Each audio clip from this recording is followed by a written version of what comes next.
Creativity, the use of imagination or original ideas to create something inventiveness. Also, the building blocks of creation of art and other things that use humans to think about creating.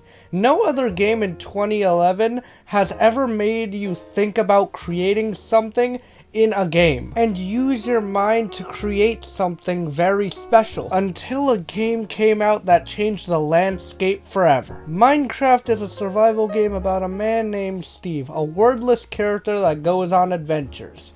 And what I like about this concept is that you don't know how to play the game. So your first time playing with no experience would be a magical moment, because you're forced to learn how to play and how to use the mechanics like picking up a block and putting it back down, or jumping around and doing parkour like you're in Assassin's Creed, or using a shield and projectile weapons, and of course the main thing in the game, your creativity, where you can use literally any block in the game to create what you have in your mind.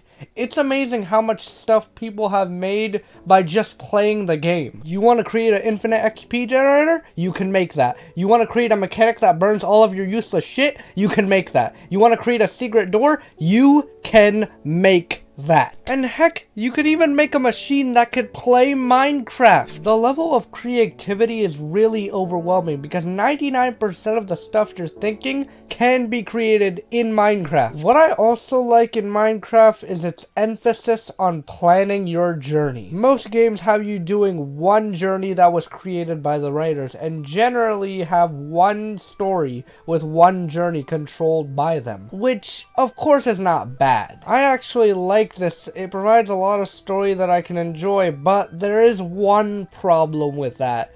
There's spoilers. Any story, since it only has one journey, it makes it very easy to spoil that journey. Minecraft doesn't have one story. In fact, you're the one writing your journey. Your journey can't be spoiled unless you post it online. Your journey is planned through your mind. One day you just want to make something to expand your base or improve it, and the other day you want to be fully geared up and go on a big, amazing adventure. But what I like is the combination between the two. You want to make a redstone contraption that moves a dick? You need to mine redstone for that. And to get a large amount of redstone, you need to go on an adventure. Speaking of adventure, I wanted to talk about the enemies, because if you ever are going in an adventure in this game, beware of one thing. This game is really fucking unforgiving. There are so many enemy variants that would straight up blow you up, corner you in a place that makes it hard to fight, and also kill you with a projectile weapon. So if your first time playing is going to be forced in an adventure, I'm sorry to say this, but you're fucked, because you have no counter to any of the enemies that will be in your way. Zombies you can kill easily. You just need a sword for that, but if you're going up against a creeper, you might need projectile weapons for that, because getting close to this greeny shit is a death sentence, because it can kill you instantly depending on the blast radius. And for skeletons, these motherfuckers can suck my angry dick, because these are annoying to deal with. If you don't have a shield, you're fucked. I'm sorry to say that, but the only counter to them is a shield. Now, I know this sounds hard and overwhelming, but if you manage to survive and craft all the tools you need for the mobs, like armor, weapons, and protective equipment, and a part of this game is trial and error, because you're never going to get good at killing mobs and countering them unless you keep trying to get the materials to delete them out of existence. Speaking of the mobs, let's go through them together. Now, here are the passive mobs. These mobs are relatively simple to understand. They're the mobs that spawn everywhere no matter where you are. These mobs will always be there. It's almost like my depression. So the passive mobs are pigs, cows, chickens, horses, and so on. Now here are the neutral mobs. These mobs are the ones that only attack if you are a threat, or they need a specific reason for killing you. Now, in terms of neutral mobs, there are very few, like the wolf that is also a tameable mob, and there's also the enderman that kills you if you stare at its eyes too much. Damn, I didn't know Minecraft was so realistic with gang violence. And last but not least, the pigmen. Now these mobs are the only mobs that have the ability to jump you. If there's the one, that's easy. If there's two, easy. If there's three, easy work. But if there's a million, you're fucked. Now here are the tameable mobs. These are the mobs that are your companions of your journey. And also your partners that you have a weird connection to, even though that they're not real and they're just, you know, a video game character. Now, when it comes to tameable mobs, there are really just like very few, like cats, dogs, horses, and parrots. And here are the most evil and hateful mobs that make Hitler look like a normal guy. Now, I have said some of the mobs, which are skeletons, zombies, and creepers. But what you probably don't know is that there are so much more hateful mobs. And I swear to God, these mobs just make me want to break my own controller. One of these mobs is the cave spider. Now this mob is literally one of the most annoying ones to deal with because it has poison that is so fast that it can literally give you a death sentence. I mean, just look at the poison. It is so unreal. Another hateful mob is the fucking wither skeleton. Now for cave spiders, at least they're not that fast, but these pieces of shit could rot in hell. Wait, these things can kill you so fast if you're not careful. But if you're like me and like to fight mobs head on and killing them epically, you will die to this black piece of shit. Other mobs are infuriating to deal with, like the Blaze and Ghast. But at least we can reflect their fireballs back at them. And those type of mobs are really not that hard to beat if you're fully geared up and prepared for the journey. Other mobs that are in the hostile category are bitches, slime, and magma cube, which are basically the same because one is fire. Ooh. Now here are the boss mobs. These mobs are the hardest and most beneficial mobs in the game. Let's start off with the Ender Dragon. This is the mob that is basically the strongest mob in the game. It has so many damn abilities, like healing from its crystals and shooting purple balls. I swear to God, once you get hit by this, you're basically dead. It even has a melee attack that can literally send you to the stratosphere. Now here is the next boss mob, the Wither, aka the fuck you boss, because this boss requires you to get 3 of those wither skeleton heads and also get soul sand and put it on the body position. Once you do that, you have to put each of the heads onto the 3 blocks and make sure that the wither is in a T-posing position. And once you do all that, it's summoned. And holy crap, this thing is OP. And it has abilities that are of course not as strong as the Ender Dragon, but it is the second strongest boss because it can shoot wither skulls. And once you're in contact with even one of those wither skeleton heads, you will have a wither effect. And each one of those attacks can do a lot of damage, and you can't beat this thing when you're up close. And it makes sense because it will literally kill you easily. But if you have a bow and arrow, you might have a chance of killing it, because before fighting it, you have to prep it, because you can't win without having a solid plan and some good arrows. Now here is the final boss that is legitimately the scariest boss ever. And that's the Warden. This thing is the most scariest thing ever, having the ability to shoot you with a laser beam and can also insta-kill you when it has the chance. And the only weakness the Warden really has is that it's blind. And most of the time, I don't even think he's blind. And it really goes to show how scary this thing is, because it is so scary that you can't even tell he's blind. And the Warden only spawns if you trigger some sort of like alarm or something, and once you trigger that, you have summoned the Warden. And when it comes close to you, a certain percentage of your point of view is literally depleted. Now when you're in the Warden's point of view like this, you could use one method, and that's to use his blindness to your advantage and like shoot an arrow so he could just go to a different place. Now there is one thing I want to tell everybody who's trying to fight the Warden. don't, alright? I literally got the best armor and tested it if I could actually beat the Warden. Guess what?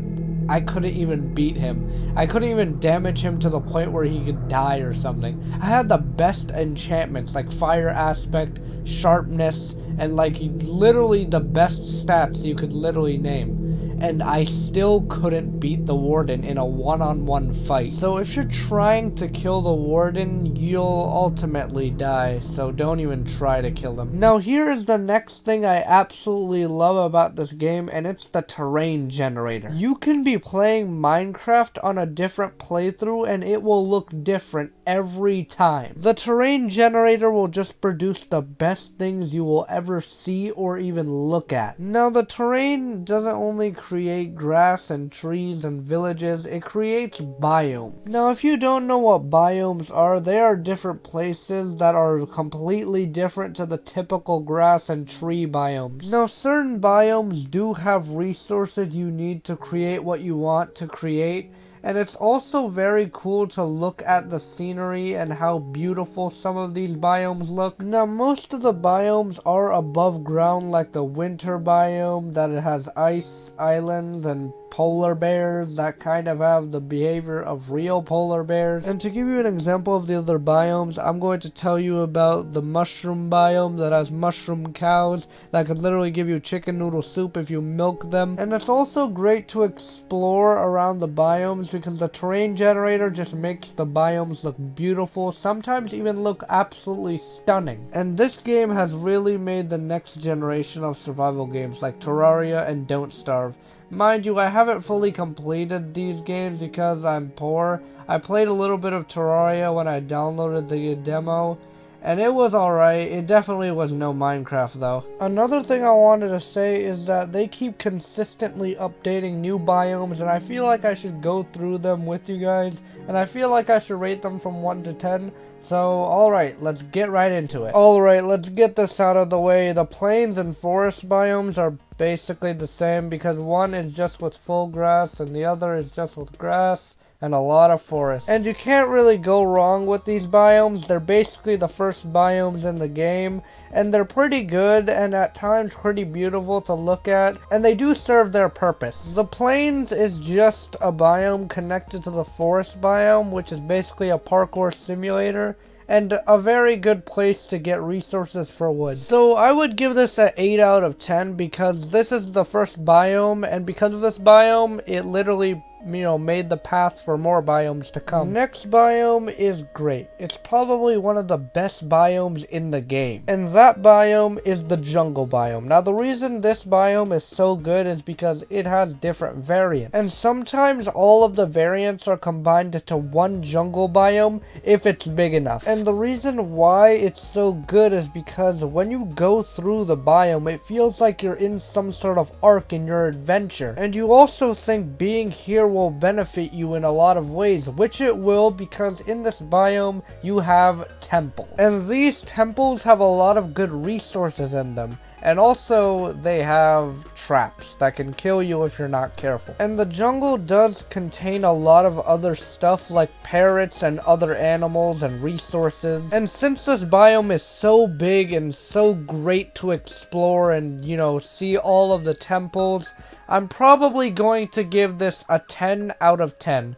Because it is very, very good to explore, because the way that they designed it was like so much like you're in a TV show or something. So here's one of the most interesting biomes, and that is the Windswept Hills. And this is a biome with floating islands that give you a very good view of your surroundings, and also have a cave system with very large and very dangerous territories. It's overall a very interesting thing. I think they could have added way more stuff to the floating islands, because when you go on top of the floating islands, it just gives you a good view. But it is not that bad, so I'm gonna give it a 7.5 out of 10. And these biomes are just an example of the other biomes in the game that are very good. But what happens when you take the world of Minecraft and add some fire to it? Well, you have the Nether.